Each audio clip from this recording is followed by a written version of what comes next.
Here in the United Kingdom, and I'm sure it's like this in your part of the world, there are certain shows that really sort of resonate with the public for many decades. People just adore watching them. There's no two ways about it. And over here, when I was a little boy, there was one show that used to absolutely terrify us. It was on tea time-ish on a Saturday evening, normally before the Generation Game and just after the news. Now, when you think about it, it's hard to imagine why it terrified us, but it wasn't just the storylines or indeed the main characters, but it was the theme tune. That's right, the Doctor Who theme tune. Now, Doctor Who is celebrating 60 years. Yeah, 60 years. Now, I wasn't there on the first episode, no. But every generation, as I've told you, has a certain doctor, We just kind of grew up with certain things. I remember very briefly John Pertwee, but I guess my generation really would be Peter Davison and Tom Baker. Now, I've been lucky enough to interview virtually all of the Doctor Who's because I just think it's a great, fun show. Now, as you can imagine, it's come back to celebrate the 60th anniversary with all of the wonderful people that have made, or those that are now still with us, that have made the show a mega success. One of the biggest selling things around the world for the BBC.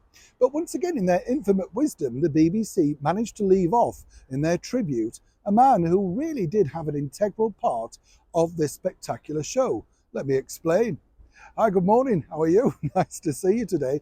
Are you a Doctor Who fan? Were you frightened of the Daleks? I know I was. Yes, I know. And do you remember the Flying Angels? Yeah, they were frightening, weren't they? They were quite sort of new in the newer series. Of course, David Tennant, Catherine Tate, all of those wonderful people are still flying the flag for Doctor Who. But it was an amazing, when you think about it, idea to start with, because, of course, when they started it, apparently the BBC didn't think that much to it. A lot of the doctors who I interviewed alongside some of the sidekicks like Bonnie Langford said, the BBC just didn't take it seriously.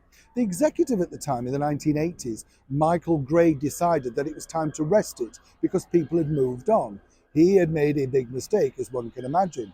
But way back in 1996, they decided to bring the Doctor back with this man, a wonderful actor called Paul McGann. Now, Paul McGann, of course, for people around the world, was a big success in With Neil and I. Oh, great film that, if you've never seen it, and I think elements of it are free here on YouTube. Now, why they decided not to include him, well, remains to be seen. What we did find out was this, though. You see, they made that as a one-off special, I think, as I say, way back in 96. And Paul McGann, it was his very first time as Doctor Who. So they were slightly testing it out. Now, the BBC didn't want to put all of their own money into it, so they did a co-production with Universal Pictures and Fox Television.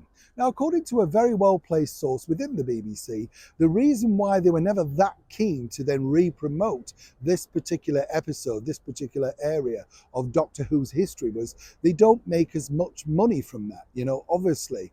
And as I say, it was a one-off event. Now, I was lucky enough to meet Paul, as I say, and interview him. He told me a lot about his wonderful time as, of course, Doctor Who, and he had hoped that he would return. Now, he pops back up in the celebrations for the 60th anniversary, but isn't it terribly remiss that the BBC have failed to actually include him in all the marketing and all the publicity? He was popular. A lot of people did want to see him back. And more importantly, it just shows exactly what the BBC do think to their history. It's the fandom, as they call it, that's kept this particular series alive. If you're not a fan and you've never seen it, do check it out. You might be as scared as I was as a little boy way back when I first discovered it. And again, congratulations to Paul McGann on making Doctor Who uniquely his own. Neil Sean in the very heart of London.